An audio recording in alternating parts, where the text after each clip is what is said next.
Le 13 octobre 2007 meurt à Paris Bob Denard, profession mercenaire. L'homme, né en 1929, est impliqué dans de nombreux coups d'État en Afrique.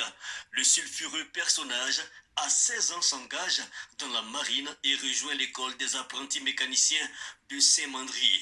En 1952, il quitte l'armée après une altercation dans un bar et part au Maroc. Peu après, accusé d'avoir participé à un complot pour assassiner le président du Conseil France, Pierre Mendès, Bob Denard passe 14 mois en prison. Cet anticommuniste intervient plus tard dans plusieurs conflits post-coloniaux, puis dans des opérations militaires impliquant des mercenaires au Yémen, en Iran, au Nigeria, au Bénin, au Gabon, en Angola, dans la région du Cabinda, au Zaïre et aux Comores. À son retour d'exil, c'est en héros qu'Ahmed Abdallah est accueilli. Les rues de Moroni exultent au passage du nouveau président. Les mercenaires sont célébrés comme des libérateurs. Bob Denard est acclamé par une foule en liesse. Il a 50 ans. Il vient de trouver le pays où poser son barda. Pour Ahmed Abdallah, c'est le début d'un long règne qui va durer 12 ans. Une période durant laquelle il va devoir composer avec Denard et ses mercenaires. Prenons le cas du Zaïre. De 1960 à 1963, il fait partie des soutiens de Moïse Tsombe, acteur de l'indépendance supposée du Katanga. Et après la défaite de 1963, il s'engage fin 64 pour le Yémen avec 17 autres mercenaires contre les républicains soutenus par 40 000 soldats égyptiens envoyés par Nasser. Fin 1964, Denard revient au Congo belge, puis au cours des années, il est au centre d'intrigues politico-militaires faites de consolidation de pouvoir et de déstabilisation de toutes sortes.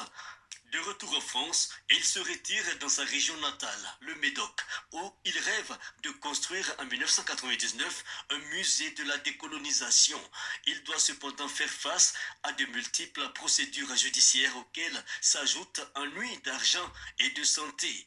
Il avait même envisagé rédiger ses mémoires, mais il meurt le 13 octobre 2007 dans le dénuement, victime d'un arrêt cardiaque et emportant avec lui une partie de ses secrets. Voilà.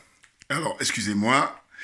Donc là, en fait, ce qui se passe, c'est que ça faisait longtemps que je voulais faire un reportage, enfin un reportage, en tout cas, je voulais faire un exposé sur Bob Denard. Ça faisait longtemps. Hein.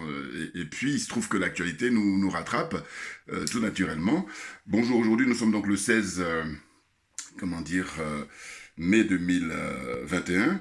Donc je fais cette vidéo-là pour effectivement parler de l'actualité en République centrafricaine, où la population, le peuple centrafricain, demande tout simplement le départ de la France. Voilà, tout simplement.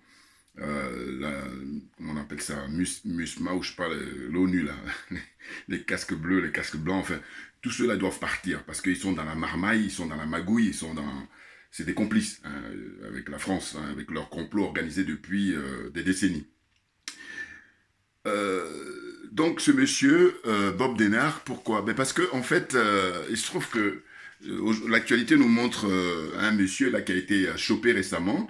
C'est Juan Rémy Guignolo. Regardez son nom, il doit être français mais d'origine, je sais pas, espagnol apparemment, par son nom. Et puis ça se trouve c'est un faux nom, c'est-à-dire qu'ils lui ont fait un passeport là, un truc bidon.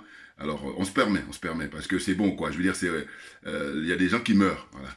Donc, à un moment donné, on va se dire les choses. Il faut arrêter d'insulter l'intelligence, donc des Ivoiriens, non, des Africains, et puis notamment des Ivoiriens aussi, mais en tout cas, je voulais dire les Africains, voilà. Comme ça globalise tout le monde. On est au 21e siècle, on a l'heure des réseaux sociaux, on a l'heure d'Internet, et que, par conséquent, on est averti, on est avisé. Voilà, c'est bon, hein. Et que les nègres de maison, vous pouvez continuer à les corrompre, mais ils feront pas long feu. Les choses sont claires, hein, parce que là, on est à les prendre en flagrant délit là en permanence. Vous regardez le lien, je vais l'envoyer par la suite, de ce petit reportage qui dure 2 minutes là sur la fin de vie de monsieur Bob Denard. Son vrai nom, je crois que c'est Gilbert Bourgeot, qui est originaire de la région de Bordeaux. Bon, eh bien, écoutez, ils le disent hein, à la fin du reportage qu'il avait décidé de ouvrir un musée sur la décolonisation. Alors moi, ça me fait penser quand je vois ça un peu à l'attitude qu'a pu avoir un certain Idriss Déby, c'est-à-dire qu'il a servi la France pendant 30 ans, Hein, lui, c'était comme les Bob Denard. Hein, parce que franchement, j'ai pas envie de salir la mémoire des pères de l'indépendance. Voilà, c'est les vrais qui ont sacrifié leur vie, hein, pour l'intérêt général. Et ils n'ont pas attendu, je sais pas, 30 ans de service pour commencer à raconter n'importe quoi et puis être même shooté. Moi, je maintiens qu'à mon avis, quand à l'époque il parlait, Idriss Déby devait être shooté à chaque fois. Ah oui, oui, non, non, il n'était pas dans un état normal. Ce qui n'était pas le cas des gens comme Thomas Sankara ou les autres grands dirigeants africains.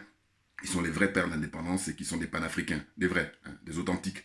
Voyez-vous, donc en fait, Bob Denard, ben, il a trempé pour servir l'intérêt de la France, les intérêts de la France depuis, enfin, durant pas mal de décennies. Hein. Donc vous avez vu tout à l'heure, hein, qu'il a servi partout. Il commence sa carrière de mercenaire en 1961. Hein, c'était au Katanga. Katanga, vous voyez, vous rappelez-vous, là aussi où des gens comme Bernard Kouchner, qui jouaient les humanistes, ils sont allés pour abuser de la confiance et de l'humanisme des Africains. Vous voyez, donc Congo RDC, anciennement Zaïre. Il a commencé là-bas, et puis après, il a été repéré donc par les services secrets français, hein, par un certain Jacques Faucard. Vous voyez, alors il se retrouve. Donc il est considéré comme un chien de guerre. Vous vous rendez compte? Tout ça pour aller faire du mal à l'être humain de l'autre côté. Ils n'ont rien demandé. Les mecs, ils vont pour emmerder le monde. Voilà. Car chargé d'effectuer des basses besognes de la France, évidemment, la France officielle. Voilà, lui, il a joué tout ce rôle-là toute sa vie. Et puis à la fin, on a même appris qu'il s'était converti à l'islam. Pourquoi? Parce qu'il était le roi là-bas aux Comores. Enfin, bon, c'est incroyable ces gens-là. Vous voyez? Et là, heureusement qu'on a quand même un tout petit peu d'intelligence pour essayer de, d'une certaine façon, mettre les points sur les i. C'est-à-dire ramener à la réalité. Hein, qu'on ne nous traîne pas dans le déni, hein, qu'on n'insulte pas notre intelligence. C'est surtout ça. Voyez-vous? Donc, c'est un expert militaire, hein, auprès des dictateurs africains, hein, durant des décennies, en 1970 en l'occurrence. Un coup d'État raté au Bénin, hein, contre Mathieu Kérékou. Hein, ça, c'était en 1977, contre le régime révolutionnaire. Révolutionnaire, c'était mené par le général, enfin à l'époque c'était pas général, mais en tout cas il est devenu le général Mathieu Kérékou, hein, que son âme repose en paix lui, parce qu'il était un grand militaire et après il aurait pu terminer en dictateur. Maintenant il a terminé en tant que démocrate. Quand on voit l'attitude des gens comme Patrice Talon, qui sont des civils, qui sont pires que des militaires, c'est incroyable. Donc ensuite, en 1975, Robert, enfin, il s'appelle Robert en fait, hein, donc c'est Bob Denard, ils lui ont donné comme surnom, mais c'est vrai qu'il s'appelle Robert en vrai. Il intervient donc aux Comores, voilà, là-bas c'était vraiment son royaume.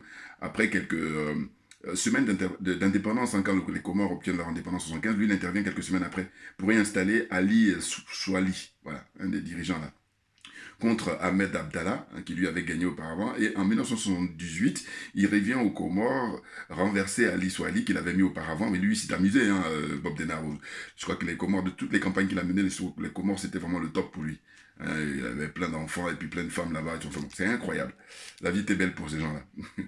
Et donc, il a fini par tuer, hein, comment on appelle ça, Ali Souali, là, dans des circonstances douteuses et obscures. Voyez-vous, bon, il y a des documents, tout ça sur Internet, on peut les retrouver facilement. Et il réinstalle donc Ahmed Abdallah. Bon, donc ça veut dire, autant vous dire qu'il s'est fait plaisir. Donc il s'installe aussi, donc comme je dis, comme il était surnommé vice-roi, hein, ou un sultan blanc. Voilà, hein. Là-bas, c'était vraiment pas n'importe qui aux Comores, Bob Denard à l'époque. Donc il crée un État dans l'État, hein, avec sa garde présidentielle, hein, bon, voilà, et il devient donc le conseiller du président Ahmed Abdallah, voyez-vous, et il a aussi opéré au Rwanda, voyez quoi, en 1994, voilà, c'est incroyable, partout, pour faire le sale boulot, en fait, de la France, voilà, et il a agi pour des opérations, donc notamment en Afrique du Sud aussi, hein, déstabiliser pendant le régime d'apartheid. Hein. Et puis aussi, il y a un de ses collaborateurs qui a participé à l'assassinat du Sud September. Vous vous rendez compte? Mais c'est impressionnant, tous les dégâts qu'ils ont commis, ces gens-là, au point de vue criminalité. Hein. Donc il est mort en 2007, hein, à l'âge de 78 ans. Donc pendant 40 ans, lui, il a multiplié comment on appelle ça, les actions en Afrique, en Angola notamment. Vous voyez, donc la liste, là, elle n'est pas exhaustive, mais vraiment, il a servi la France, en tout cas la France, pour les sales besognes. Il faut qu'on se le dise. Et quand là, aujourd'hui, quand on voit ce Juan Rémy Quignolo, là, Quignolo, voilà, il avait j'allais dire la queue entre les jambes quand il s'est fait choper là, menotté, et puis on a montré tout ce qu'il avait comme artillerie. Et là, la France dit quoi? Ben, la France dit que voilà, il va bénéficier de, comment ils appellent ça, euh, la protection consulaire, voilà. Bon, ça, ils enfoncent une porte ouverte parce que ça, c'est prévu par les dispositions, j'allais dire, internationales. Hein.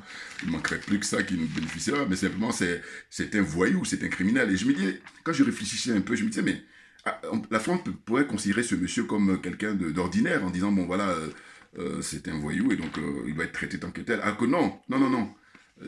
J'allais dire, à ce niveau-là, ils n'ont pas cette intelligence-là. Ou alors, bon, comme ils savent qu'on n'est pas des idiots, hein, on a compris qu'il a été envoyé par eux, puisque son passeport, paraît-il, a été fait là-bas sur place. Comment dire, c'était quand son passeport a été fait, je crois, je ne me trompe pas là, c'était en 2017, voilà, c'est ça. Hein, il a été établi son passeport le 1er février 2017 par l'ambassade de France à Bangui, hein, dans la capitale de la République centrafricaine. Voyez-vous? Donc, c'est incroyable. Incroyable. Et là, il est pris la main dans le sac, là. Et je dois dire que moi, de mon point de vue, en réalité, c'est pas la première fois que ces gens-là se font choper, à vrai dire. Parce que ceux qui ne savent pas pourraient penser que c'est la première fois. Non, non, non, non. En réalité, là où les choses ont évolué, c'est d'abord, il y a Internet, et puis deuxièmement, il y a aussi le soutien, l'appui, le concours des Russes. Voyez-vous? Mais sinon, je crois que tous ces gens-là, ils font la fête, entre guillemets, dans tous les pays sous tutelle français, là, derrière moi, hein, la zone CFA, là, voilà. Hein, et que c'est pas la première fois. En 2021, hein, si on regarde de plus près les archives, on va voir que, mais ça fait belle lurette, quand j'ai cité tout à l'heure les Bob Denard. Mais ça, les Bob Denard, c'est les mêmes les plus connus. Mais il y a des gens même beaucoup moins connus qui sont chopés, mais simplement, dans ces autres pays-là, à la différence de traitement, enfin, de ce qu'a fait le président Touadéra et ses conseillers, et puis enfin, ceux qui bossent avec lui, eh bien, les autres, à chaque fois, la France haussait le ton. Elle n'avait même pas besoin de fois de hausser le ton. On les laissait partir tranquillement, alors que c'est des criminels qui viennent pour tuer les Africains. Vous vous rendez compte? Hein? C'est incroyable. Donc, on retrouve quoi chez ce monsieur? On retrouve en fait un fusil mitrailleur, des pistolets, comment on appelle ça? Un fusil à lunettes, hein? Des munitions, hein, des Viagra, voilà, il y a des Viagra. Bon, alors, tu peux avoir des Viagra, j'allais dire, en quantité raisonnable. Bon, on peut dire c'est pour ta consommation personnelle. Or là, on a trouvé une quantité industrielle. Donc, autant vous dire qu'il allait arroser tout le monde là-bas. Enfin, il le fait déjà, hein, mais bon, là, il a été pris la main dans le sac, là. Hein, donc, il y avait en grosse quantité, hein, corruption de tout genre. Et ce qu'on a noté, c'est qu'il y a pas mal de témoignages sur Internet, voyez-vous, des ressortissants du peuple, comment on appelle ça, des citoyens, comment on appelle ça, de République centrafricaine, des Centrafricains, qui disent qu'en fait, ils ont été approchés par des Français, notamment des organisations soi-disant humanitaires, là, qui leur demandaient de dire du mal des Russes. Et ils ont refusé, voilà. Ils ont refusé parce que, voilà, ils ont décidé de défendre leur pays, de se montrer qu'on appelle un patriote, hein, et ils ont reconnu que c'est plutôt les Russes qui les ont sauvés, qui les sauvent actuellement, et non pas les Français.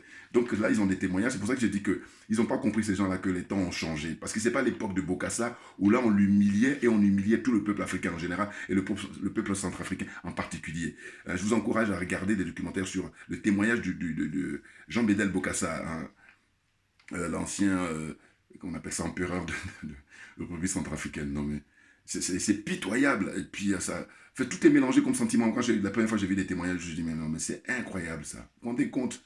Humilié comme ça, et c'est pas lui seulement. Pour moi, quand je vois ça, je dis, c'est tous les Africains qui sont humiliés. C'est clair. Mais oui, pourquoi je réagis comme ça à chaque fois, moi? Parce que je dis, vous voyez bien, regardez là, le Juan Rémy Quignolo, là. Mais vous savez comment eux, ils réagissent? Comme je vous dis, je suis spécialiste de la France, accessoirement spécialiste de la France. C'est que eux, ils se sentent humiliés à travers lui. Et ça, faut bien le comprendre. Ah ben oui, avec les gens qui sont des intellectuels et tout ça, machin, qui n'ont rien compris, et donc je dis dans ce cas-là, il faut prendre la graine. Voilà, hein, voilà. Je dis, je suis spécialiste de la France, accessoirement, et je vous dis dans mon analyse, quand j'observe, je dis, leur problème vis-à-vis de nous, comme ils ne nous considèrent pas, c'est clair que l'expérience de Juan Rémy Quignolo, là, mais ils ne supportent pas, ils se sentent humiliés, eux tous, hein. Ah ben oui, et nous, Africains, normalement, c'est comme ça qu'on doit réagir, alors que ce n'est pas le cas. Les corrompus, là, Alassane Ouattara, Macky Sall, Sassou Nguesso et compagnie, eh ben eux, ils disent que non, non, non, ils n'ont rien à voir avec ça, voilà, des idiots, hein. Mais bon, je crois que là, on est dans le compte à rebours, là. Ah oui, parce que c'est terminé, il y en a ras-le-bol, il y en a marre. Voilà. Il faut que la jeunesse africaine prenne les choses en main, et le peuple est aguerri maintenant. Ah oui, on a suffisamment de recul. C'est clair. Voyez-vous? Donc ce monsieur-là, qu'est-ce qu'on nous dit? On dit que, en fait, depuis 2013, voilà, le Conseil de sécurité de l'ONU a imposé un embargo comment dire, sur la République centrafricaine. Vous vous rendez compte? Et tout ça, c'est des combines de la France, parce que comme elle est la tutrice de tous les pays africains, eh ben, en fait, elle au four et au moulin, elle tient tous les bouts. Les gens, on est que des, j'allais dire figurants, on n'est même pas des figurants, on n'existe même pas. Vous voyez, donc elle décide de tout. Vous voyez, comme j'ai dit dans une de mes vidéos il y a très longtemps, j'ai dit que, en fait, quand j'étais un peu plus jeune, on disait que dans les rapports avec l'Occident et la France en particulier, on disait aux Africains, vous avez la montre et nous, on sait lire l'heure. Donc, donnez-nous votre montre, on va vous donner l'heure. Mais là, je dis aujourd'hui, ben, on ne peut plus parler de ça puisqu'il y a suffisamment d'ingénieurs, suffisamment de, comment dire, de docteurs, hein, dans tous les sens, hein, docteurs en médecine, docteurs en économie, docteurs partout. Voilà, il y a des architectes très qualifiés, des gens très qualifiés et tout. Et que par conséquent, ce qui me fait mal au cœur, c'est de dire, mais qu'est-ce qui branle ces gens-là? Bon, évidemment, ce qui branle, c'est le fait qu'ils sont évidemment en prise de la corruption, d'abord, hein, et puis l'aliénation, le complexe, tout ça est mélangé, et puis ils ont le culot de vouloir faire le malin. Moi, je suis là pour vous démasquer, les gars. Ah bah oui, les choses sont claires. Hein. Un peu comme je dis à le Dissiard, tu es un nègre de maison, on ne parle pas la bouche pleine. Ferme-la, voilà, c'est tout. Et puis des gens qui ont de la même tendance que toi. Voilà. C'est-à-dire qu'on veut essayer d'avoir le pied soi-disant avec le peuple, puis le pied avec l'établissement ou avec le système français. Non, non, non, il faut choisir. L'enjeu est trop énorme. Hein. L'enjeu est énorme. Voilà. C'est compte tenu de l'énormité de l'enjeu, donc on ne joue plus. Hein. Ce que j'appelle même la jurisprudence du président Laurent Gbagbo, là. On a le pied avec le peuple. Non, il faut arrêter ça. Hein. Houphouët-Boigny, lui, il avait choisi son camp et les choses sont claires. C'est bien pour ça que je dis, il est le père de la France-Afrique et que tous ses descendants aujourd'hui doivent se cacher. Quand je dis descendants, j'entends descendants politiques, hein. Les héritiers politiques, là, ils doivent se cacher. Ah oui, ça, je ne les lâcherai pas. Hein. Pour moi, les choses sont claires. Parce que je dis, mes valeurs, c'est la vérité et la justice. Il faut qu'on soit d'accord. Voyez-vous, donc ensuite, on nous dit que les 2 tiers du pays sont contrôlés par les groupes armés, ravagés depuis au moins 8 ans, il y a beaucoup plus que ça, hein, par une guerre civile qui n'en finit pas, voilà, hein, qui est meurtrière, naturellement. Hein. C'est ça qui me fait mal au cœur, et quand je dis ça, c'est un euphémisme. Voilà. La vie humaine, pour moi, c'est sacré. Et ça doit rester sacré. Vous voyez, or, ces gens-là, ils en ont cœur. Parce qu'ils n'ont que l'apparence d'êtres humains. Ce ne sont pas des êtres humains. On est d'accord. Bon. Il est dit que les groupes armés exploitent les richesses minières de la RCA. Non, mais de qui se manque-t-on? Non, les richesses de la RCA sont, comment dire, au profit de la France depuis des décennies. Regardez l'expérience de Giscard avec, justement, Jean-Bédel Bokassa. Il prenait des diamants à volonté. Vous voyez?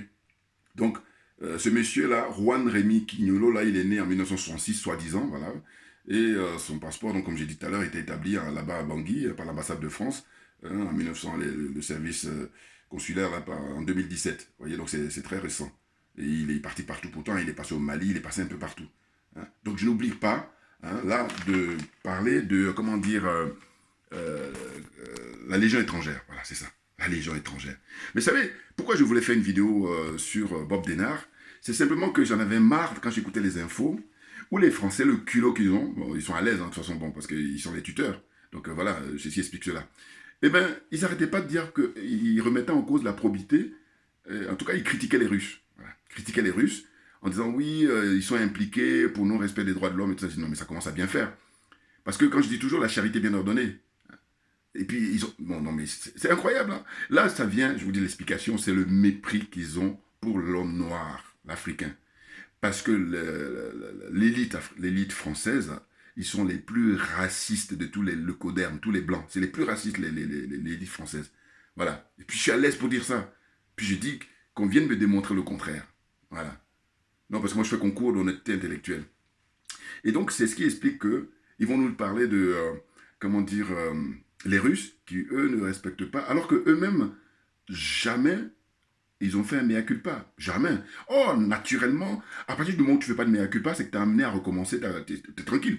C'est un jeu normal. Quand on s'excuse normalement, en général, c'est pour ne pas recommencer l'erreur qu'on a faite, ou la faute qu'on a commise. Or, les Français, vis-à-vis des Africains, non, c'est normal, voilà, qu'on tue les Africains comme ça, froidement, que les soldats là-bas, les gens de la Légion étrangère, d'ailleurs, qui sont des mercenaires, la Légion étrangère, normalement. Parce que la France a l'armée française régulière, et puis il y a, comment dire, comment on appelle ça, la Légion étrangère qui regroupe toutes les nationalités, c'est-à-dire que les gens qui viennent de tout le monde entier, qui viennent être incorporés, et qui vont aller faire là aussi pareil, depuis des décennies, le sale boulot pour l'intérêt de, comment on appelle ça, la bourgeoisie française, j'allais dire l'élite française, voilà. Parce que le français lui-même moyen, il n'y voit que du feu. Regardez le traitement qui est infligé aux Gilets jaunes. Je le rappellerai là tout le temps parce que c'est ça, la vérité. Vous voyez? Donc je dis, c'est à partir de là que ça m'a commencé à m'agacer. J'ai dit, bah attendez, comme je suis toujours pour faire le concours d'honnêteté, moi je vais aller chercher le document concernant Bob Denard. Et c'est pour ça, je vous dis que l'actualité nous rattrape. Pourquoi? Parce que avant même que Juan, comment il s'appelle, Rémi Quignolo, là, avec son nom, le nom de prêt, parce que c'est pas son vrai nom. Hein. Là, je suis sûr que si on fait des enquêtes, on va voir que c'est des noms d'emprunt, on lui a fabriqué un truc artificiellement. Voilà. Et donc, je me suis dit non, il faut remettre les choses à leur place. Donc, en entendant, j'étais en train de réfléchir sur cette vidéo que je fais aujourd'hui, et puis entre-temps intervient le cas de ce monsieur-là. J'ai dit, mais non, vous avez plein de cas comme ça dans les relations que vous entretenez avec l'Afrique depuis des décennies, depuis, j'allais dire, fort longtemps, pas seulement des décennies, depuis des siècles, où vous méprisez l'Africain, vous pillez les richesses de l'Afrique, et puis par-dessus tout, vous lui pissez dessus. Excusez-moi d'être vulgaire. Là. Non, mais c'est le cas, hein. Je veux dire, même là, ça paraît léger de dire ça. Ben oui, et si psychologiquement, moi, alors là, quand je dis que c'est perturbant, je sais pas pour vous c'est quoi, mais parce que je dis, mais moi en temps normal, les relations que j'ai avec autrui, quelqu'un qui me fait du bien, mais la moindre des choses c'est que je reconnaisse, oh la France c'est pas ça, c'est grâce à l'Afrique qu'elle est ce qu'elle est, hein?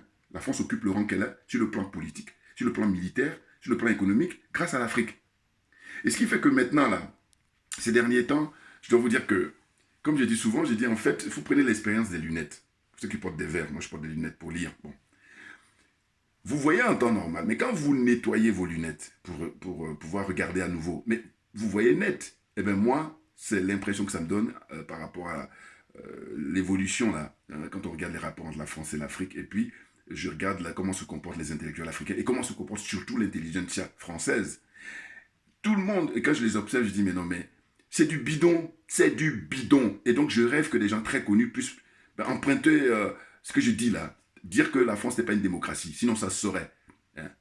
Mais franchement, il faut le dire, parce que je trouve que les intellos, là, enfin les gens connus, ils hésitent, ou alors ils n'y pensent pas, mais il faut le dire, c'est hyper important. Voilà, parce que si vous voulez, ils humilient et ils continuent à humilier les Africains. Donc moi là maintenant, quand je dis que je suis accessoirement spécialiste de la France, parce qu'avec mon expérience de vie, si j'ai tellement compris leur fonctionnement, donc j'ai décidé, en tout cas, avec les peu de moyens que j'ai, de pouvoir mettre les cartes sur table. Ah oui, c'est de ça dont il s'agit.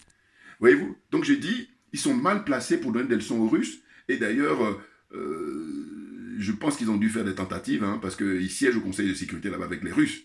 Maintenant, ce qui serait bien, c'est que le président Touadéra, je dis, ait le courage de couper radicalement maintenant les liens. Parce que le peuple est prêt, hein, le peuple l'exige d'ailleurs, à travers les manifestations. Hein. Tous ces gens-là doivent partir parce qu'ils nous font du mal depuis toujours. Donc, à un moment donné, moi, l'expression que j'utilise, j'ai dit que, enfin l'expression, c'est une réalité, c'est une évidence, c'est on a assez de recul. Parce qu'il fut un temps où les pères de l'indépendance étaient isolés, ils étaient tout seuls. Mais là, le peuple réclame maintenant, il est prêt à en découdre. Et puis, il y a des corrompus qui pensent qu'à leur gueule, les miettes, quand je dis les miettes, même c'est beaucoup, hein, ils ont même moins que les miettes. Eh bien, c'est eux qui jouent les chiens de garde, qui viennent là pour, faire le sale boulot, hein, pour empêcher le peuple de s'émanciper, de pouvoir jouir de ses richesses. Vous voyez? Donc là, vraiment, il est temps que la jeunesse et le peuple prennent les choses en main. Ça a commencé, c'est très encourageant. Hein, je dis l'expérience, en Centrafrique, le président Touadéra, vraiment un big up, hein, coup de chapeau à lui, mais il faut aller au bout. Hein, au bout, c'est vraiment couper les liens avec la France. Mais écoutez, le Rwanda, ils ont fait l'expérience. Et je vous dis que quand tu te respectes, c'est là où autrui te respecte. Oh là, les autres là, qui sont en dessous de la tutelle, là, c'est, comment on appelle, les nègres des maisons, là, eh bien évidemment, ils ont, en apparence, on leur fait croire qu'on les respecte alors qu'on s'en fout d'eux. Ils n'existent pas. Vous voyez? Parce que je dis, dites-moi, ces gens-là, ce qu'ils gagnent, qu'on leur donne à Alassane Ouattara, Macky Sall, qu'est-ce que ça représente à côté de ce que gagnent les multinationales françaises? Voilà. Ou les grandes familles françaises. Qu'est-ce que ça représente? Que dalle, premier point. Deuxième point. Dites-moi, à travers l'histoire, on a vu que les Houphouët-Boigny, il y a plein de trucs dont il était propriétaire ici qui sont confisqués. Oui, à la manne, la coquette, j'en passe, c'est des meilleurs. Hein, des résidences ou des bâtiments entiers dans le 16e arrondissement. Vous voyez, ça c'est confisqué dès qu'il meurt. Et il y a aussi le cas de Mobutu Sese Seko, il y a le cas de Oumar Bongo, il y a le cas... Et là, quand tu vois tout ça, tu te dis, mais qu'est-ce que c'est? On n'est pas sur la même planète. Nous ne sommes pas sur la même planète. Et comment ça se fait? Des gens qui ont fait des études, qui sont bardés de diplômes, ils ne prennent pas de recul par rapport à tout ça, pour essayer de dire non, si les autres ici, eux, ils agissent pour défendre l'intérêt général, c'est de faire de manière à ce qu'il y ait une mutuelle, il y ait la sécurité sociale, il y ait tout, ce qui fait qu'on parle de bien-être, de bien vivre, et bien pourquoi en Afrique ce ne serait pas possible? Et que ça soit réservé seulement qu'à une minorité, et ça fait qu'il y a beaucoup de jeunes africains qui font ce que j'appelle le suicide collectif, en se jetant là-bas dans la Méditerranée. Et c'est devenu maintenant un cimetière depuis des décennies. Vous vous rendez compte? Mais je dis tout le monde doit rentrer en psychiatrie. Ah oui, non mais je sais pas comment, c'est pas possible, moi j'arrive pas à m'y faire. Hein. Et puis d'ailleurs, quand je dis ça, là aussi c'est pareil.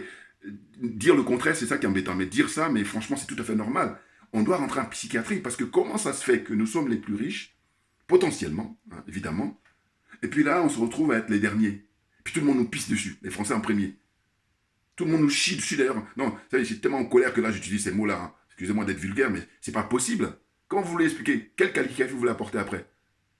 Puis là, pour terminer ma vidéo là d'aujourd'hui, évidemment, on va parler des, qu'on appelle ça, Kakunabuku. Bon, de toute façon, je l'avais déjà détecté. Hein, je me disais quoi? Je l'ai croisé en plus dans le métro un jour sur la ligne 6. Je l'avais croisé. Et puis bon, il était comme n'importe qui. Hein, enfin bon. Mais cela dit, je me disais, mais c'est fou, qu'est-ce qui passe dans la tête de ces gens-là? Le mec, il a bien commencé, et puis il a parlé même de sa famille qui était impliquée pour défendre l'intérêt général et tout. Et puis là, bon, c'est là où lui aussi, il est dans ce que j'appelle le prototype de l'intellectuel africain, c'est-à-dire le complexe. En apparence, ils font le malin alors qu'ils sont complexés, mais à mort. Il est complexé à mort, c'est clair. Hein. Moi, je suis beaucoup plus libre que lui, je suis même beaucoup plus libre que beaucoup d'entre eux. C'est clair, de toute façon, vous regardez mes vidéos et vous voyez très bien. Hein. Voilà. Et puis, c'est pas la question de dire, oh non, mais si tu fais ça parce que tu as... Ah non. Je crois qu'on a ça en soi. Voilà, c'est ce qu'il faut bien comprendre. Mais bien entendu, et que par conséquent, quelqu'un comme Kakunabuku, là, qui organise un sommet là, pour faire plaisir à la France, mais c'est parce qu'il a pas ça en lui. Et puis, comme on dit toujours, la vérité finit par triompher. C'est-à-dire qu'au début, il a fait que du bluff. Voyez-vous? Parce qu'il a été ministre au Togo, et puis il a voulu faire le malin, là, il l'a rappelé à l'ordre. Voilà. Après, il a été nommé à la francophonie, et comme dit mon frère Kémy Seba, il dit, mais vous observez ce monsieur, là, il est toujours dans les grandes organisations qui appartiennent à la France. C'est quand même étrange. Et donc là, la réalité l'a rattrapé aujourd'hui, parce que ce qu'il a décidé d'organiser là-bas, personne ne va y aller. Enfin, en tout cas, les gens dignes n'iront pas. Ah ben oui, toutes les personnalités dignes n'iront pas, parce qu'ils sentent l'escroquerie, et ils n'ont pas envie d'aller jouer les figurants. N'importe quoi. Quand les Russes organisent un sommet Russie-Afrique, ils invitent toutes les organisations pour venir participer à la discussion. Or, quand c'est les Français, eux, ils font leur casting. Voilà, c'est plus fort que... C'est-à-dire que le paternalisme chez eux, je vous dis, même quand je dis c'est malade, ça relève de la maladie, c'est peu que de le dire. Ah oui, non, c'est terrible. Hein. Ah non, c'est... Bon, ça s'explique. Je vous dis, comme ils ne nous considèrent pas, donc vous pensez bien, je dis, ils nous veulent, nous, en tant qu'Africains, comme à rester esclaves jusqu'à la fin de nos jours.